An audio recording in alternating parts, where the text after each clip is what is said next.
Hi, welcome back. I'm Scott, Machine Gun Dad. If you're read the header, we're going to talk about my Smith and Wesson 39-2. I'm going to give you some history on this pistol. Not that the history is important to you, but it's very important to me. When I was 17 years old, I wanted to buy a gun. Of course, you couldn't buy a gun back then. So my father, who wasn't anti-gun, who wasn't pro-gun, thought he'd get his son a pistol. So on Christmas, when I was 17, I get a box, I open it up. It's a Smith and Wesson, one of the old blue cardboard boxes. I'm like super excited. I open it up and inside is the little form you filled out for the 10-day waiting period on handguns in Pennsylvania back in the 70s. So, I got this gun. My father gave me this gun. Christmas 1976. I've had it ever since. Unfortunately, like a dumbass, I got rid of the box, which was in mint condition when I got rid of it. Anyway, now that you know the history of the gun, we're going to take it out and shoot it here. To be truthful, this is a great little gun. Alloy frame, it's a little jumpy, but double single, it's got a good solid double single. It has a decocker, which back in the 70s was pretty rare. The only thing I never liked about this gun, and Smith and Wesson did this a lot, was the, as you saw, the gun is already empty.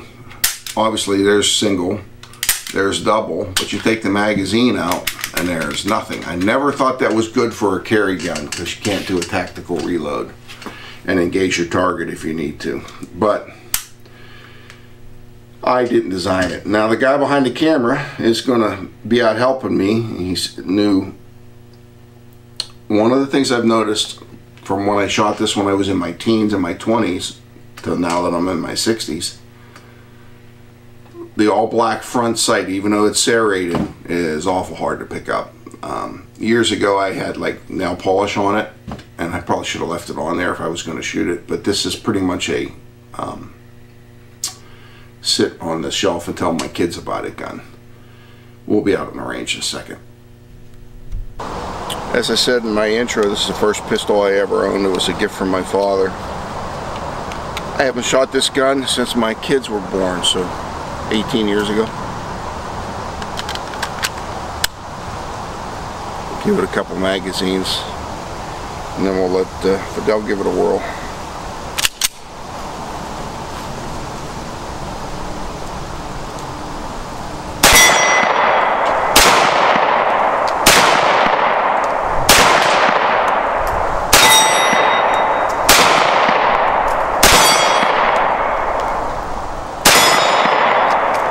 Well, I can tell you one thing.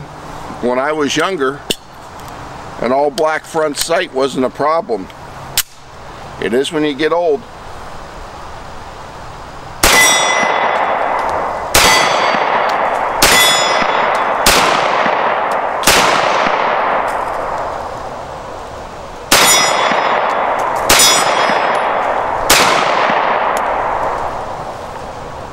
Brings back memories. We'll let Fidel give it a whirl.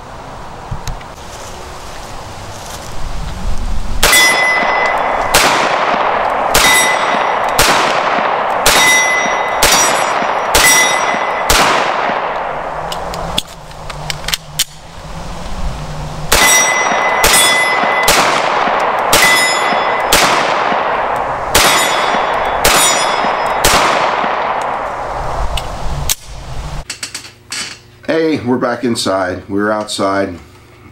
Got my 39-2. Forgot to tell you, it has a red tag on it. That means it shows you I've had it way, way longer than my FFL. I already droned on about it, so I'm going to let Fidel tell you what he thought about it. So this was actually one of my favorites that we shot today. I really liked this one. It felt really good in the hand. The way the sides cycled was just very nice. Has the decocker. I don't believe there's a trigger disconnect in this one. There is. Yeah, it's Smith and Wesson, man. It's the only downside. Second and third generation Smiths all have disconnectors in them. But I was drilling tacks with it out there. Like I said, I really like this one. I'd get that one if I can find one. Yeah, these have gotten super expensive. I was looking at an auction. These are now $600, $700, $800. Wow. And that's a lot for a used. To me, that's a lot for a used gun. Taking account I am old. This is obviously a favorite of mine because it was my father gave it to me. But I carried this gun as a when I was a trooper. Before I could, we weren't allowed to have semi-automatics. That's how old I am. And I carried this gun anyway. Off duty, not on duty. Yeah. And then they changed the rules, and by that time when they changed the rules we were allowed to carry off duty. We had switched to Berettas, so I switched to a Beretta, and this gun went in the safe. I'm telling you, this is the second generation. We shot 6 guns today, and I'm saying that because I don't know what order these guns are going to go up in, so I don't know if you're going to see the other guns we reviewed today. This gun's still fun to shoot. Only problem I said, I have a little trouble picking up that front sight because, well, by the time, this is also the last, almost one of the last guns. The stars were the last guns. Yeah. The target had lost all its paint by the time we were shooting at it, so there was really nothing background. It was gray. A black sight with a black rear on a gray target. It was a little hard to pick up, especially when you're old. But these are great guns. These are, I don't know who's running Smith and Wesson, but they need to either bring these back or the third generations back because the demand's so high that they're pricing the average Joe out of buying one of them. Yep. Didn't teach you anything special, but I hope you enjoyed it. Thanks for coming to the channel.